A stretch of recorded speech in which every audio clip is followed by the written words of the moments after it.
ನಮಸ್ಕಾರ, ನನ್ನ ಹೆಸರು ಬಾನು ಅಂತ. ಈ ಸರಿ ಮಹಿಳಾ ದೌರ್ಜನ್ಯ ವಿರೋಧ ಒಕ್ಕೂಟ ಹಾಸನದಲ್ಲಿ ನಡೀತಾ ಇದೆ. ನಮ್ಮ ಜೊತೆಯಲ್ಲಿ ವಿಶೇಷ ಒಬ್ರು ಅತಿಥಿ ಬಂದಿದ್ದಾರೆ. ಅವ್ರ ಜೊತೆಯಲ್ಲಿ ಮಾತಾಡೋಣ. ನಮಸ್ತೆ ಶಾನು ಅವರೇ. ನಮಸ್ತೆ ಮ್ಯಾಮ್. ದಯವಿಟ್ಟು ನಿಮ್ಮ ಪರಿಚಯ ಮಾಡಿಸ್ಕೊಡಿ. ಓಕೆ, ನನ್ನ ಹೆಸರು ಶಾನು ಅಂತ. ನಾನು ಸಕಲೇಶ್ಪುರದಿಂದ. ನಾನೊಂದು ಆಸಿಡ್ ವಿಕ್ಟಿಮು. ಈಗ ಈ ಕಾರ್ಯಕ್ರಮಕ್ಕೆ ಮಮತಾ ಮೇಡಮ್ ಅವರು ಕರೆದಿದ್ರು ನನಗೆ.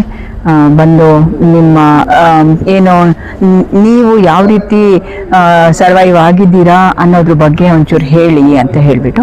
ಸೊ ಹಾಗಾಗಿ ನಾನಿಲ್ಲಿ ಬಂದು ಅವ್ರ ಈ ಪ್ರೋಗ್ರಾಮಲ್ಲಿ ನನ್ನ ಮೇಲೆ ಆಗಿರೋ ದೌರ್ಜನ್ಯದ ಬಗ್ಗೆ ನಾನು ಎಲ್ಲರಿಗೂ ಹೇಳ್ಕೋಬೇಕು ಅಂತ ಇಷ್ಟಪಡ್ತಾ ಇದ್ದೀನಿ. ಇದಕ್ಕಿಂತ ಮುಂಚೆ ನೀವು ನಿಮ್ಮ ಎಕ್ಸ್ಪೀರಿಯನ್ಸ್ ಆಸಿಡ್ ವಾರಿಯರ್ ಅಂತ ಹೇಳಿ ಶೇರ್ ಮಾಡಿದ್ದೀರಾ? ಖಂಡಿತ ಇಲ್ಲ ಮೇಡಮ್. ಇದೇ ಫಸ್ಟ್ ಟೈಮು ನಾನು ನನ್ನ ಭಾವನೆಗಳನ್ನ ಎಲ್ಲರ ಜೊತೆನೂ ಹಂಚ್ಕೊಳ್ಳೋಣ ಅಂತ ಹೇಳ್ಬಿಟ್ಟು ಬಂದಿದ್ದೀನಿ. ಸಮ್ಮರ್ ಅಲ್ಲಿ ಕವರ್ ಮಾಡ್ಕೊಂಡಿದ್ದೀರಲ್ಲ? ಇಲ್ಲೆಲ್ಲ ಫುಲ್ ಕತ್ತೆಲ್ಲ ಸುಟ್ಟೋಗಿದ್ಯಾ. ಅದು ಓಪನ್ ಮಾಡಿದಾಗ ಅದು ಚೆನ್ನಾಗಿ ಕಾಣಲ್ಲ, ಕೆಟ್ಟದಾಗ ಕಾಣುತ್ತೆ. ಸೊ ನನ್ಗೂ ಒಂಥರ. ಆಮೇಲೆ ನೋಡಿದವ್ರು ಕೇಳ್ತಾ ಇರ್ತಾರೆ, ಇದೇನು ಸ್ಕಾರ್ಸ್ಗಳು ಏನಾಗಿರೋದು ಅದು ಯಾವಾಗ್ಲೂ ಹೇಳೋದಿಕ್ಕೆ ಇರಿಟೇಷನ್ ಆಗುತ್ತೆ. ಸೊ ನಾನು ಯೋಚಿಸಿದೆ ಕವರ್ ಮಾಡ್ಕೊಂಡ್ರೇನೆ ಬೆಸ್ಟ್ ಅಂತ ಹೇಳ್ಬಿಟ್ಟು ಅದಕ್ಕೆ ಯಾವಾಗ್ಲೂ ಒಂದ್ ಈ ತರ ಕವರ್ ಮಾಡ್ಕೊಂಡು ಅದ್ರ ಮೇಲೆ ಡ್ರೆಸ್ಸೋ ಸ್ಯಾರಿನೋ ಹಾಕೊಳ್ತೀನಿ. ನಿಮ್ಗೆ ಯಾಕೆ ಆಸಿಡ್ ವಾರಿಯರ್ ಅಂತ ಕರೀತಾರೆ? ಆಸಿಡ್ ವಾರಿಯರ್ ಅಂತ ಕರೆಯೋದ್ರ ಹಿಂದೆ ಒಂದು ದೊಡ್ಡ ಸ್ಟೋರಿನೇ ಇದೆ. ಸಂಸ್ಕೃತದಲ್ಲಿ ಒಂದು ಶ್ಲೋಕ ಇದೆ, ಭಾರ್ಯ ರೂಪವತಿ ಶತ್ರು ಅಂತ. ಯಾವ ಸುಂದರವಾದ ಹೆಣ್ಣು ಅವಳ ಗಂಡನಿಗೆ ಶತ್ರು ಅಂತೆ. ಹಾಗೆ ಅವರು ಸ್ವಲ್ಪ ಡೌಟ್ ಮಾಡ್ತಾ ಇದ್ರು ನನ್ ಮೇಲೆ. ಮದ್ವೆ ಲವ್ ಮ್ಯಾರೇಜ್ ಅರೇಂಜ್? ನಾನು ಅರೇಂಜ್ ಮ್ಯಾರೇಜ್. ನಿಮ್ಮ ಅಪ್ಪ ಅಮ್ಮ ಎಲ್ಲ ಡಿಸಿಷನ್ ತಗೊಂಡು ಮದ್ವೆ ಮಾಡಿದ್ದು. ಆಮೇಲೆ ಇರುತ್ತಲ್ವಾ ಸಂಸಾರ ಅಂತ ಅಂದಾಗ ಜಗಳಗಳು ಅದು ಇದು ಅಂತ ಅನ್ಕೊಂಡು. ಬಟ್ ಓಕೆ, ಆತರ ಏನ್ ಪ್ರಾಬ್ಲಮ್ ಇರ್ಲಿಲ್ಲ. ಅವ್ರ ಫ್ರೆಂಡ್ಸ್ ಗಳೆಲ್ಲ ಹೇಳ್ಕೊಟ್ಟಿರೋದು, ನಿನ್ ಹೆಂಡತಿ ಚೆನ್ನಾಗಿದ್ದಾಳೆ, ನೀನು ಹೊರಗಡೆ ಹೋದ್ರೆ ಅವಳು ಏನಾದ್ರು ನಿನ್ನನ್ ಬಿಟ್ಟು ಹೊರಗಡೆ ಹೊಟ್ಟೋದ್ರೆ ಅಲ್ಲೇ ಸೆಟಲ್ ಆಗ್ಬಿಡ್ತಾಳೆ, ಮತ್ತೆ ನಿನ್ನ ಹತ್ರ ಬರಲ್ಲ, ಅದಕ್ಕೆ ಅವಳಿಗೆ ಹೋಗಕ್ ಬಿಡ್ಬೇಡ ಅಂತ ಎಲ್ಲ ಹೇಳ್ಕೊಟ್ಟಿದಾರಂತೆ. ಹೀಗೆ ನಾನೊಂದು ಜಾಬ್ ಬ್ಯಾಂಗ್ಳೂರಲ್ಲಿ ಸಿಕ್ಕಿತ್ತು. ಆ ಜಾಬಿಗೆ ಹೋಗ್ತೀನಿ ಅಂತ ನನ್ನ ಹಸ್ಬೆಂಡಿಗೆ ಹೇಳಿದ್ದೆ. ಅದಕ್ಕೆ ನನ್ನ ಹಸ್ಬೆಂಡ್ ಹೋಗೋದ್ ಬೇಡ ಅಂತ ಹೇಳ್ಬಿಟ್ಟು ಹೇಳಿದ್ರು. ಆದ್ರೂ ನಾನು ಹೋಗ್ಲೇಬೇಕು ಅಂತ ಹೇಳ್ಬಿಟ್ಟು ಹಠ ಮಾಡಿದೆ.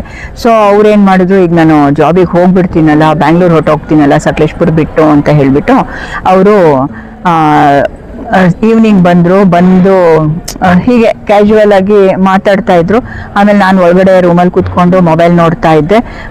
ಒಂದು ಸೆರಾಮಿಕ್ ಲೋಟದಲ್ಲಿ ಆಸಿಡ್ ಹಾಕೊಂಡು ತಗೊಬಂದು ನನಗೆ ನಿನ್ ಕೊನೆ ದಿನ ಅಂತ ಹೇಳ್ಬಿಟ್ಟು ಆಸಿಡ್ ಅನ್ನ ಹಾಕಿದ್ರು.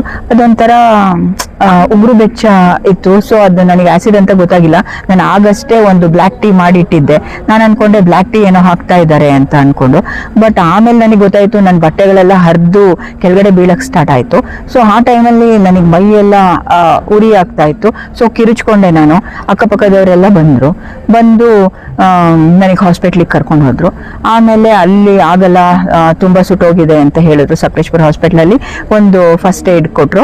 ಅದಾದ್ಮೇಲೆ ಹಾಸನ ಬಂದ್ವಿ. ಹಾಸನದಲ್ಲೂ ಆಗಲ್ಲ ಅಂತ ಅಂದ್ರು. ಮತ್ತೆ ವಿಕ್ಟೋರಿಯಾ ಹಾಸ್ಪಿಟ್ಲಿಗೆ ಹೋದೆ. ಅಲ್ಲೊಂದು 15 days ಇದ್ದೆ. ಅದಾದ್ಮೇಲೆ ಅಲ್ಲಿಂದ ಡಿಸ್ಚಾರ್ಜ್ ಮಾಡಿದ್ರು. ಗಾಯಗಳು ತುಂಬಾನೇ ಜಾಸ್ತಿ ಇದಾಗಿತ್ತು. ಅದಾದ್ಮೇಲೆ ನನಗೆ ಮೈಸೂರಿಗೆ ಕರ್ಕೊಂಡು ಹೋದ್ರು ನಮ್ಮ ಮಮ್ಮಿ. ಅಲ್ಲೊಂದು 3 ತಿಂಗಳು ಇದ್ದೆ ಹಾಸ್ಪಿಟ್ಲಲ್ಲಿ. ಆಮೇಲೆ ಇಲ್ಲ ಉಳಿಯಲ್ಲ, ತೀರ್ಕೊಳ್ತಾರೆ ಅಂತ ಎಲ್ಲ ಹೇಳಿದ್ರು. ಈ ಘಟನೆಯಾಗಿ ಎಷ್ಟು ವರ್ಷ ಆಯ್ತು?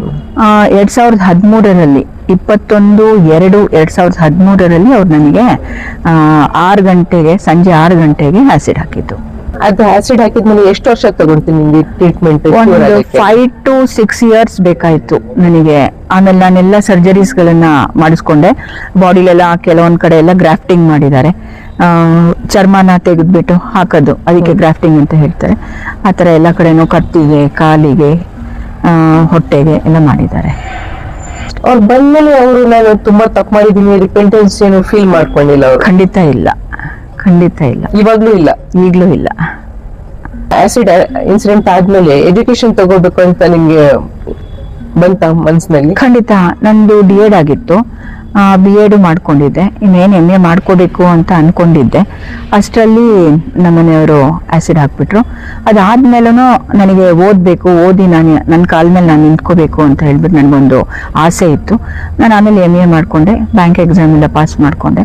ಈಗ ನನ್ನ ಜಾಬಲ್ಲಿ ನಾನು ಸ್ವಂತ ದುಡ್ಕೊಂಡು ನನ್ನ ಖರ್ಚನ್ನು ನಾನೇ ಭರಿಸ್ತೀನಿ.